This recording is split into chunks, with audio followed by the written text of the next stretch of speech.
Bueno, seguimos. Tenemos acá un mensaje oyente. Le recomiendo un reportaje de la 36 sobre la planta de etanol a Correa detallando cada gasto. Inocencio. Un saludo a Inocencio primero. Saludos, si la escuchamos de mañana la entrevista. Yo no la escuché, vos sabés que la agarré al final, ¿no? Lamentablemente la agarré al final y me la perdí, pero supongo que la van a transcribir en la juventud y realmente voy a estar atento porque me interesa mucho el tema. Y esto es un robo. Esto, por favor, ¿no? Todo lo que se ha hablado de lo de ACE, lo de la Ferosil, lo de las ambulancias de ACE. La empresa tercerizada que cobran. Todo eso son chirolitas. Son cambios chicos. Cambios chicos al lado de esto. O la regasificadora. El muelle, el coso de la regasificadora, que esos son... realmente me gustaría tenerlo a Correa o a Pérez Morgan acá. Sí. Vamos a hacer alguna gestión. Me interesaría mucho invitarlos y conversar con ellos. Le agradecemos a Inocencio que nos haya recordado que por mañana tenemos que echar. Preguntan. Bueno, acá hay dos. Una dice, no entiendo, pensé que devaluación e inflación iban de la mano, Eduardo. Y pregunta, ¿qué es emitir deuda? Bueno, excelente pregunta las dos. Me gustaría que en otro programa expliquen por qué las tarjetas de crédito cobran intereses tan altos. Daniel. Bueno. Saludo a Daniel, estamos totalmente de acuerdo con lo que dice Daniel. Acá yo, Daniel, ya te contesto rápido, o sea, el tema da para hablar muchísimo, los intereses de la tarjeta de crédito, porque pueden. Claro. Y la respuesta, porque pueden, ¿para qué van a cobrar intereses más bajos? Sí. Y pueden cobrar los altos, ¿verdad? Sí, tienes razón. Ahora pero con la bancarización, ¿sabes que nos bajaron las tasas efectiva anual? Sí, han ido bajando. No las bajaron. Que no las bajaron. No, son muy altas. Sí. Bueno, vamos a ver las preguntas de Eduardo. No entiendo, pensé que devaluación e inflación iban de la mano. Eduardo, pregunta, ¿qué es emitir deuda? Bueno, vamos por la segunda primero. ¿Qué es emitir deuda? Emitir deuda es una forma de pedir prestado, ¿verdad? O sea, el Estado hace un anuncio que...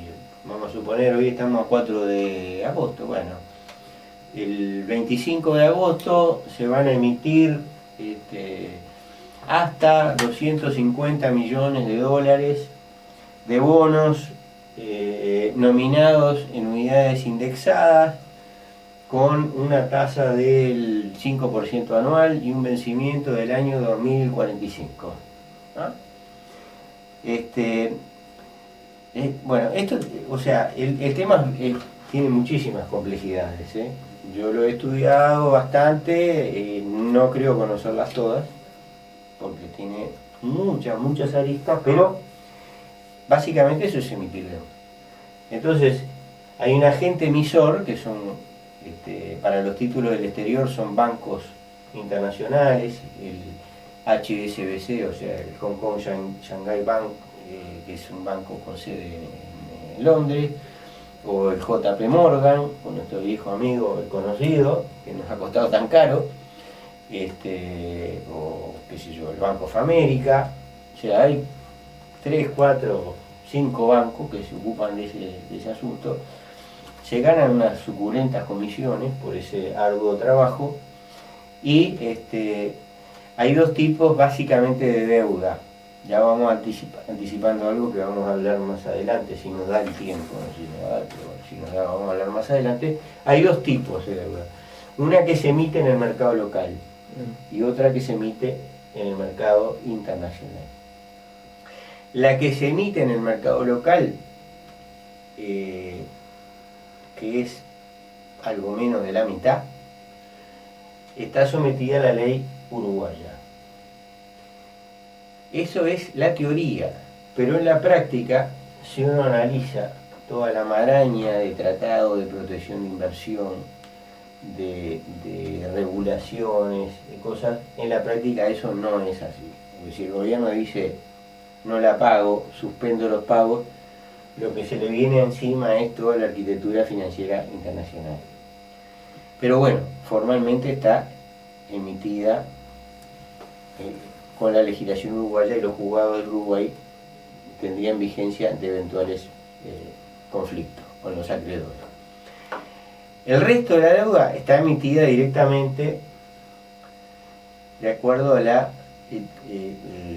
jurisdicción de los tribunales del Estado de Nueva York, uno de los cuales, de los jueces que integra esos tribunales, es un señor medio encorvado y que parece que está un poquito gaga también, que se llama Griesa, con el cual Argentina ha tenido algunas pequeñas diferencias en estos días, que han ocupado muchos titulares de prensa, mucho espacio de informativo, y se ha hablado bastante del asunto. Bueno, o sea que como que la mitad de la deuda está emitida directamente.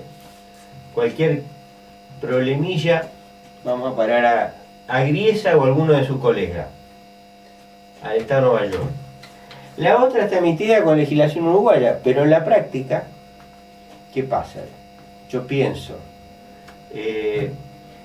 un señor de nacionalidad de Estados Unidos compró bonos del Tesoro en el mercado uruguayo, ¿no?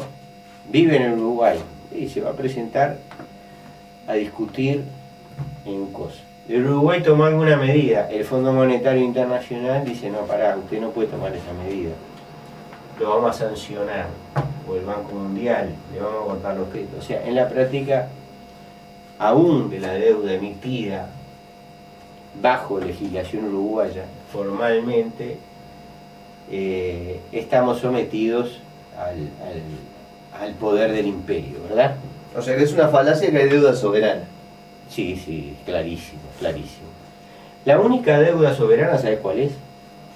La que no existe. Y esa es soberana, ¿viste? Si no debes, es soberana. Pero bueno, hay otra pregunta, Eduardo. No entiendo, pensé que devaluación e inflación iban de la mano. O sea, sí, devaluación e inflación van de la mano, pero no tanto. De ahí la discrepancia entre los números de AMA que nosotros señalamos. Esto que dice Eduardo, ojo, yo estuve convencido durante mucho tiempo que era así. Y me acuerdo cuando Polidoro empezó a sacar unos trabajos que él hacía, pero se refería más que nada al corto plazo, ¿verdad? Él decía, no, porque si alguien en el año, yo qué sé, ponele que empezó con esto en el año 2008, a decir algo, ¿no? No sé si es cierto, pero más o menos. Si en el año 2005 un señor hubiera comprado este título en unidad indexada, hoy tenía tantos dólares y hubiera tenido una rentabilidad del 30% anual en dólares que no existe en ninguna parte del mundo. Yo decía, bueno, pero eso en realidad es un fenómeno temporal, ¿no? No tiene importancia.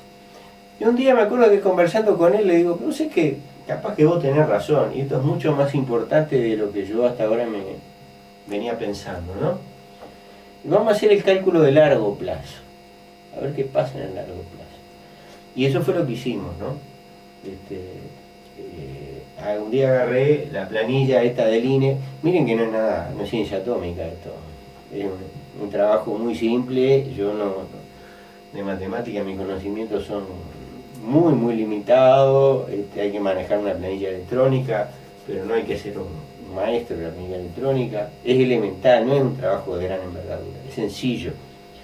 Bueno, y hago este trabajo y entonces me saltan estos números que son escandalosos, ¿verdad? Y tiene una lógica, que yo lo dije antes, el dólar pierde poder adquisitivo, porque hay inflación en Estados Unidos. O sea, la inflación a veces es más grande y a veces más chica. En estos momentos la inflación en Estados Unidos está en el orden del 2%, 2 al 3%. Ojo, al igual que acá, está falseada. Acá también está falseada. En Estados Unidos está falseada también, ¿no? Eso lo hemos hablado en el programa. Sí. Pero bueno, sea del 2%, sea del 3,5%, hay inflación. Hubo un momento que en Estados Unidos hubo inflaciones del 15%. ¿No? bastante mayores que la que tenemos acá, que está todo el mundo preocupado con la inflación, y estamos en el 10%. Así que esa es la razón por la cual las dos caminan, pero una, la devaluación y inflación, pero una camina mucho más rápido que la otra. Y si vos estás emitiendo deuda al 2050, bueno, dentro de 36 años, ¿quién sabe cuántos dólares van a valer esa deuda que estamos emitiendo hoy? Es incalculable, no lo podemos saber. Bueno, seguimos. Los intereses de la tarjeta de crédito, la devaluación y la inflación, bueno, ya tratamos todos los mensajes, me parece. Bueno, ¿qué más? Da para más el tema, da para más. Tú me estabas haciendo una pregunta. Hoy sí, cuando venimos al corte se me generó una interrogante a nivel de justamente, a lo mejor se podría decir el mercado doméstico de algún inversor de títulos de deuda pública del exterior, ¿no? En el mercado doméstico, los bancos, que son los principales acreedores, que son también dueños de las AFAP, tienen colocaciones en dólares y en pesos. Les conviene, con este fenómeno coyuntural que se está revaluando el precio del dólar respecto a la moneda uruguaya, está aumentando. Se aceleró la devaluación.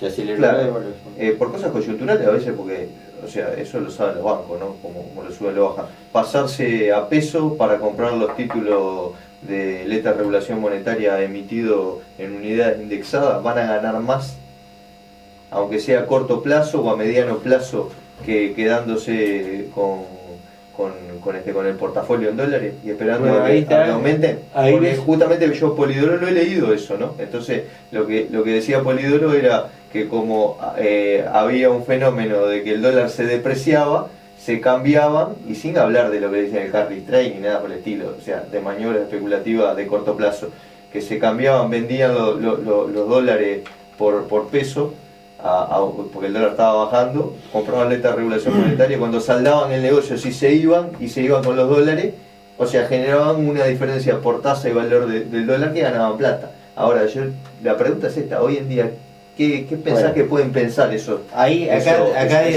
hay dos cosas. Yo cuando compleja la pregunta. Cuando hice el trabajo, cuando leí el trabajo, vieron que comparé para que no se vea, pero se vea que nosotros analizamos la realidad, o sea, miramos los hechos, ¿no?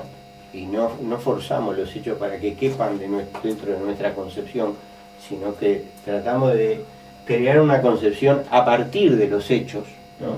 Obviamente hay que tener un bagaje teórico, pero tratamos de nunca forzar los hechos para que yo tengo esta idea, entonces agarro los hechos y le doy la vueltita para que me entren en la idea, ¿verdad? No. Nosotros tratamos de trabajar sobre la base de los datos de la realidad. Y si los datos de la realidad no coinciden con mi teoría, yo tengo que cambiar mi teoría. No tengo que negar los datos de la realidad, falsear los datos de la realidad para que calcen dentro de mi teoría. Yo eso trato de no hacerlo, ¿verdad? Conscientemente por lo menos no lo hago. Y si en algún momento me equivoco, pero me equivoco buena fe. Bueno, lo que tú decías, entre marzo de 2013 y junio, el que vendió dólares, compró letra de regulación monetaria, perdió plata. O sea, invirtió $1000, y esos dólares se transformaron aún considerando los intereses, perdió plata. Ahora, es un periodo especial, un tramo especial. En los años anteriores, esta dinámica le ocasionó pérdidas de cientos de millones de dólares por año al Banco Central. Cientos de millones de dólares, que eso está documentado, hubo una sesión en el Parlamento, se habló, bueno. Y Vergara, que ahora tú me haces otra pregunta, me preguntas qué va a pasar para adelante, y yo te contesto, yo no sé. Ahora, ¿hay alguien que sabe? Porque ese es el tema, ¿verdad? O sea, acá hay un manejo, yo recién comentaba, el Banco Central ahora cambió de política. venía emitiendo una cantidad enorme de letras de regulación monetaria, porque se emite todos los días, de lunes a viernes, todos los días emite. Algunas veces son en pesos a un plazo, en pesos a otro plazo, en unidades indexadas. Las de unidades indexadas son a un año y a 2 años. Un día emiten a un año y otro día de la semana emiten a 2 años. ¿No? Y los demás días emiten en pesos a distintos plazos. ¿No? Entonces, ¿qué pasa?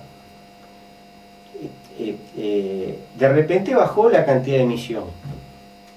Esto es lo que está provocando, por lo menos es una parte de las razones, está provocando el aumento del dólar. Ustedes vieron que el dólar pasó de 23, llegó a 23.30, hoy bajó un poquito. Ah, claro, porque con esos pesos que no entran al circuito del Banco Central de Uruguay comprando eso, claro, compran dólares. Yo tengo colocada la plata, claro, en letra de regulación monetaria, se me vencieron, voy a la otra colocación. Hay mucha demanda, porque están los vencimientos de hoy, y todos van a tratar de renovar. Cuando van a renovar, el Banco Central le dice, no, pero mirá que yo hoy voy a emitir, vamos a suponer, por decir un número cualquiera, no voy a emitir 500 millones de pesos, voy a emitir 100 millones de pesos. ¿Qué pasa?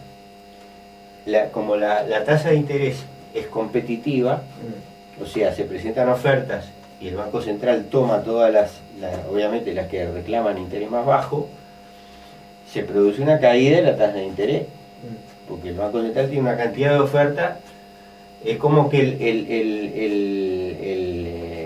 es un remate, ¿verdad? Solo que está el valor del título y el valor de la tasa de interés, que son inversos. Entonces, yo me presento y digo, no, yo estoy dispuesto a colocar 100 millones de pesos al 15%.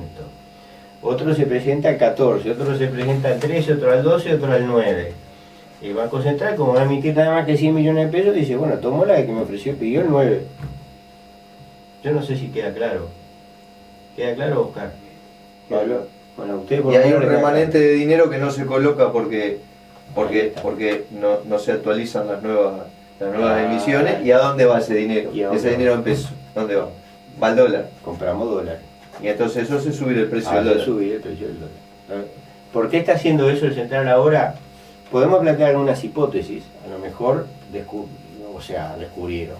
Consideraron que ya tenían una pelota muy grande de armada de letras de regulación monetaria, que andaba por los 10.000 millones de dólares, y dijeron, no, tenemos que bajar esto, vamos a emitir menos.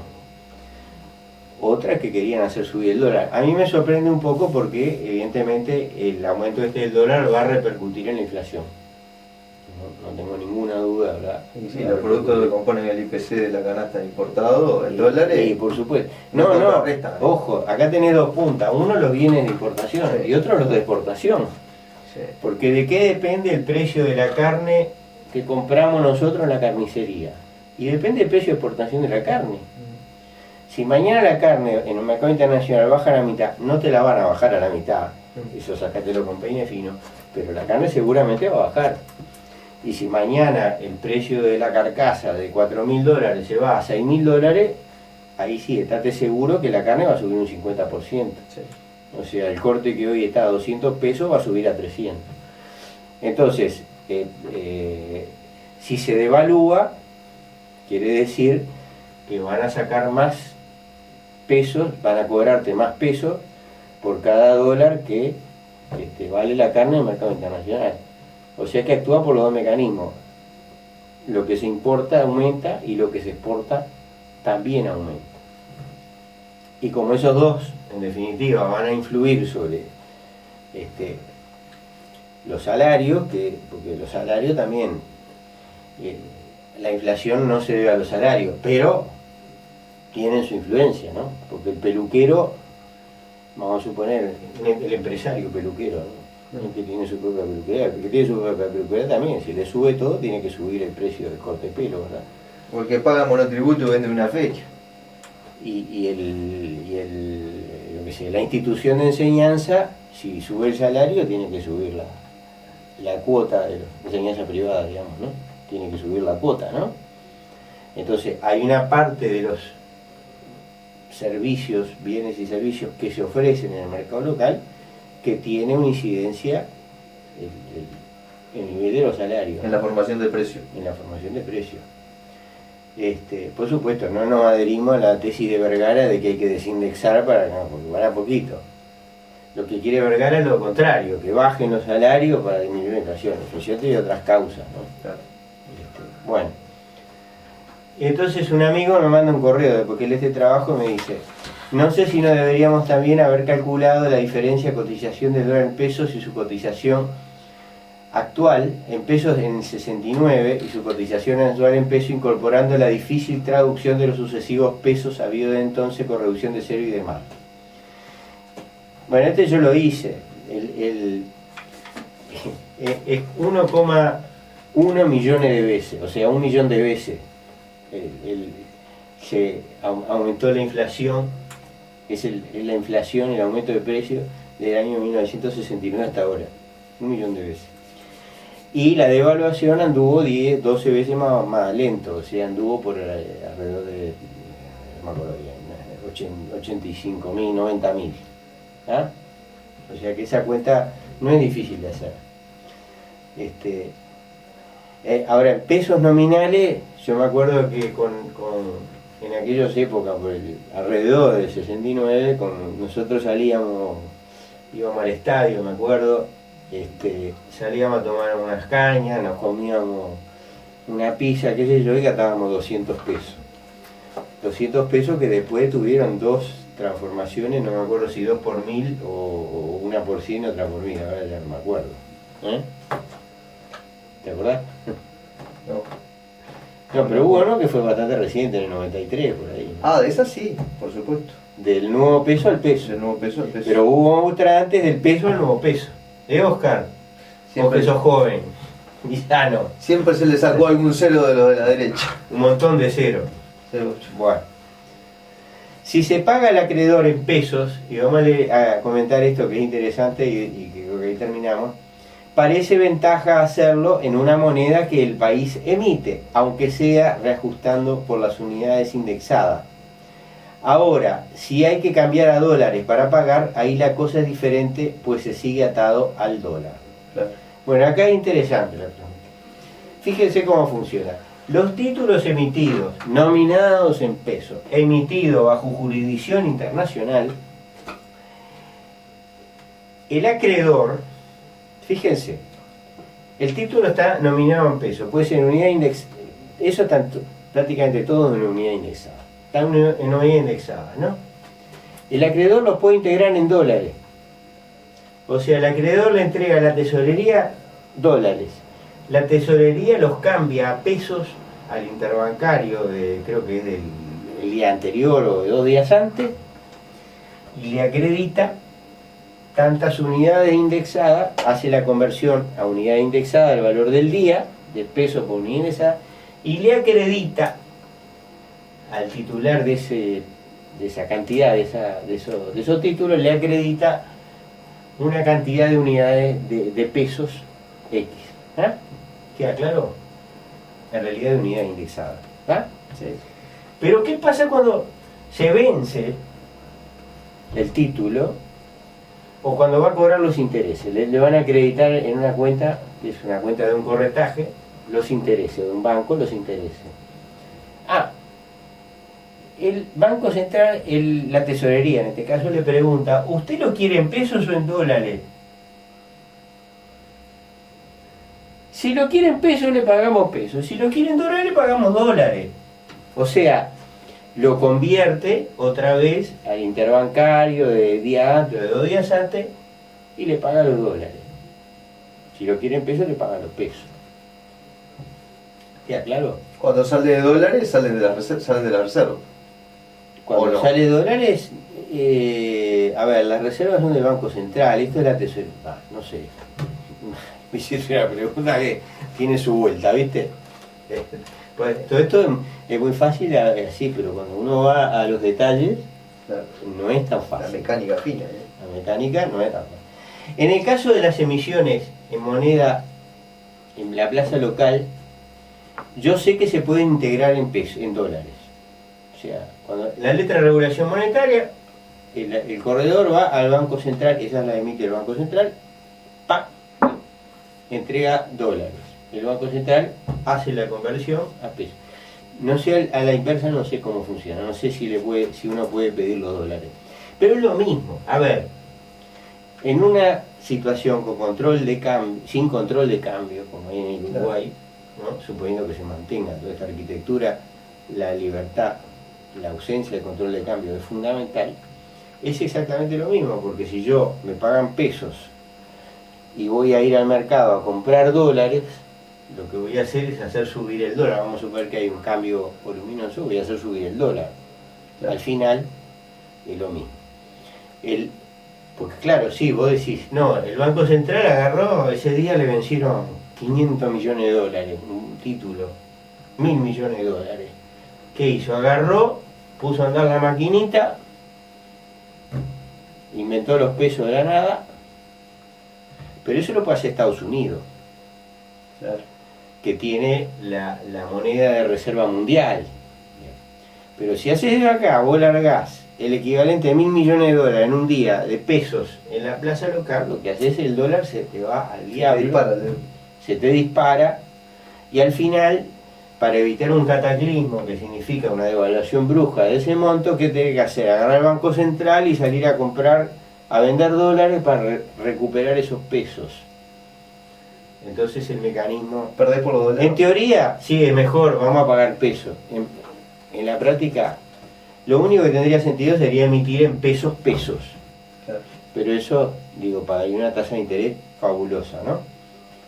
Bueno, y acá está, me hace la pregunta cuáles son las condiciones efectivas de la pago de la deuda uruguaya, que esa ya la contestamos, ¿no? El tema de la jurisdicción para los diferendos y el lío con la Argentina. Bueno, dale, Pablo, decía algo vos ahora.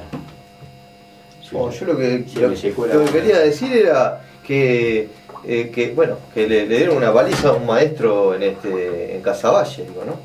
En Burger, ahí Aparicio Saravia, Fefo, aunque el nombre de él es Federico Mesa, y bueno, esto lo vamos a rescatar de lo que escribió él, ¿no?